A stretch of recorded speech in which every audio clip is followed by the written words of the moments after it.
Greetings, cinephiles. You're tuned into 200 Years of Human Sci-Fi, the channel where we slice and dice the best and worst of sci-fi cinema with a side of humor and a dash of snark. Today we're hopping into our virtual DeLorean to take on Back to the Future 2, a sequel that aims to outshine its predecessor with more twists than a curly fry. So, without further ado, let's hit that play button and crank this review up to 1.21 gigawatts.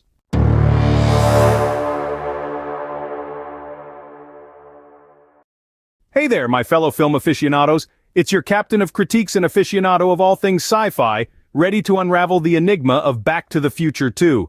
Before we cannonball into this cinematic pool, let's do a cannonball back to remember our original time-defying trip.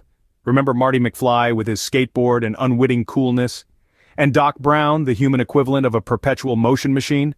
They took us on a wild ride through time, proving that sometimes the only way to solve the present is to take a leap into the past.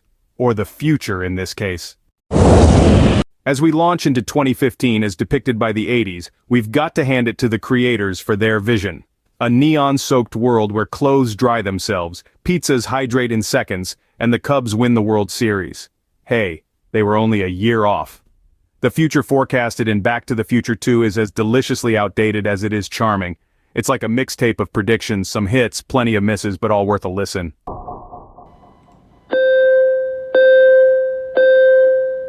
Back to the Future 2, dear viewers, is not your garden-variety time-hopping escapade.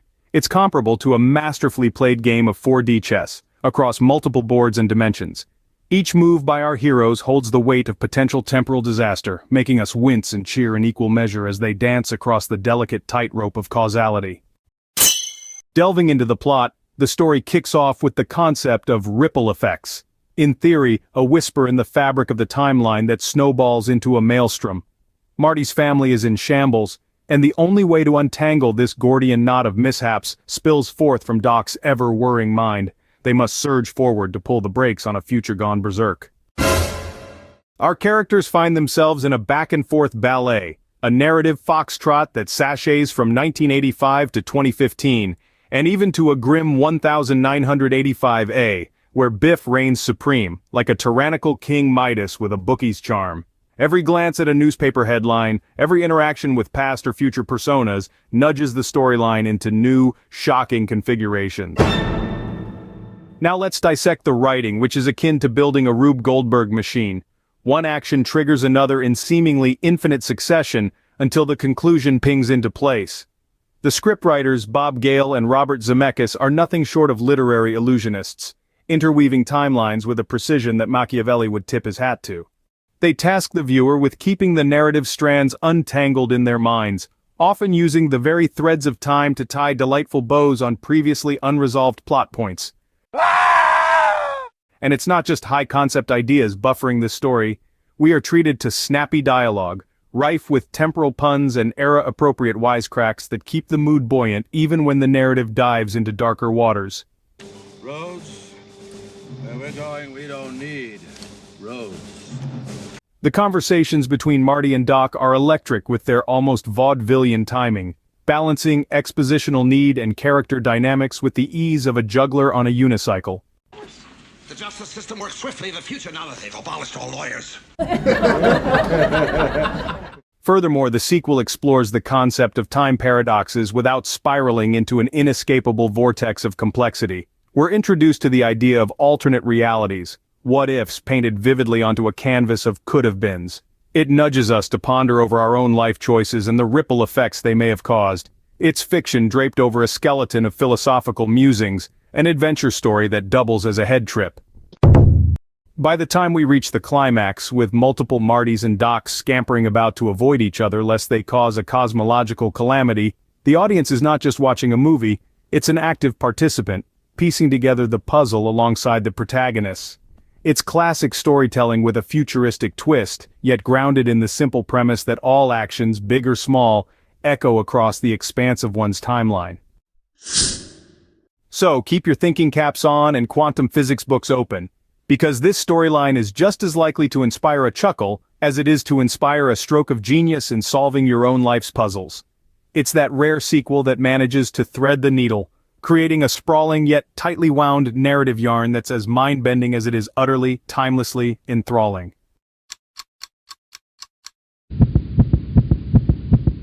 Our screen-stealing Marty McFly once again jumps into the fray, flexing his time-traveling muscle whilst wearing self-lacing sneakers. But this isn't just a repeat rodeo, it's a whole new bull. For instance, recall the scene where Marty purchases the sports almanac. Quietly, he nods, unaware he's winding up a clockwork of catastrophe. It shows his flawed human desire, a touch of greed that seems innocent but cascades into a tsunami of trouble. Then, there's his altercation with Griff Tannen in the Cafe 80s, a smash of both bravado and historical echoes as Marty repeats the mistakes of his past by buckling at calls of chicken. Nobody calls me chicken. Nobody calls me chicken. Nobody calls me chicken. It's a clever callback and evolution of Marty's character, demonstrating that some lessons are harder to learn, no matter the timeline. Doc Brown encapsulates the mad scientist archetype but embeds it with a heartbeat. In his frantic explanation of the alternate 1985 to Marty, his wide-eyed fear and earnest pacing underscore his dedication to setting right what once went wrong, while his tender moments remind us that this wild-haired inventor has a soft spot for his friends and the integrity of the space-time continuum. Moving on to Biff, the quintessential bully turned tycoon. His moment of triumph, holding the almanac aloft in 1955, his face alight with the dawn of ill-gotten power, displays the consequences of unchecked ambition. This character adds a moral dimension, portraying how easily the future can be tainted by the actions of one person. The special effects and cinematography are characters in their own right. The seamless scene transitions, like when we first see the flying DeLorean soar into 2015 above a picturesque cityscape, embody a visual feast that crafted this movie into a cinematic legend. And let's not forget the hoverboard chase scene, a ballet of futuristic effects with Marty narrowly evading Griff and his gang. The choreography, mechanical and visual effects fuse to form cinema magic that still holds up. Even the makeup effects deserve a shout-out. Case in point, the aged makeup on Marty's parents. When future Marty encounters them in their home, the believability of their aged appearances is uncanny, pulling us into the believability of the narrative. Now, the humor, it's as crucial to this film as the flux capacitor is to time travel. It tinges even the dire settings with a hue of levity. One unforgettable clip is Doc Brown's reaction to Marty's suggestion of just going back to 2015 to stop the almanac from being stolen. His theatrical Great Scott, followed by a chalkboard diagram, is a masterpiece of comedic timing wrapped in a science lecture. It's witty, it's educational, and it's hilarious. Don't overlook when Marty, disguised as his future son, interacts with the computerized waitstaff at the Cafe 80s. The blend of nostalgia for the viewer and bewilderment for Marty makes for a comedy goldmine. That's like a baby's toy. And of course, the tone of the movie wonderfully wobbles between lightheartedness and sincere stakes, reflective of a narrative that doesn't take itself too seriously yet understands the gravity of its sci-fi core. Each character, special effect, and humorous exchange adds its note to the symphony that is Back to the Future 2. The blend of technical wizardry, heartfelt performances, and comedic glitter ensures that every scene, from Doc's wild-eyed inventions to Biff's greedy gambits, contributes to a film that is far more than just the sum of its parts. Manure! I hate manure! 30 whatever years on, and the DeLorean still got mileage, showing up in music videos, memes, and on countless best of lists. Back to the Future 2 is tapped into the main artery of pop culture, and it's pumping out nostalgia and novelty in equal measure.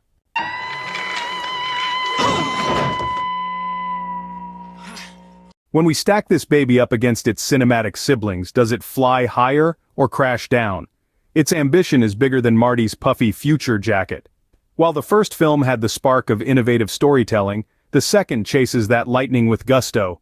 The sequels zoom around our culture's time circuits, but Back to the Future 2 clocks in with wit, charm, and a paradox or two to ponder. As we hit the home stretch of this review, here's the skinny. This film is an electric boogaloo of timelines with a side of DeLorean dreams. Whether it's a double backflip above the original or not, is up to personal taste. But one thing's for sure, it's a rollicking ride that you'd be bonkers to miss. It's Marty and Doc at their best, Biff at his worst, and the 80s vision of 2015 at its most outlandishly entertaining. And there you have it, fine viewers. A video critique as jam-packed as Hill Valley in an alternate 1985. Hit that thumb-shaped icon if your circuits are buzzing with delight like ours, and slam the subscribe for more videos where this came from. Until next time, keep your skateboards grounded, your cars flying, and your futures bright. This is 200 years of human sci-fi, signing off.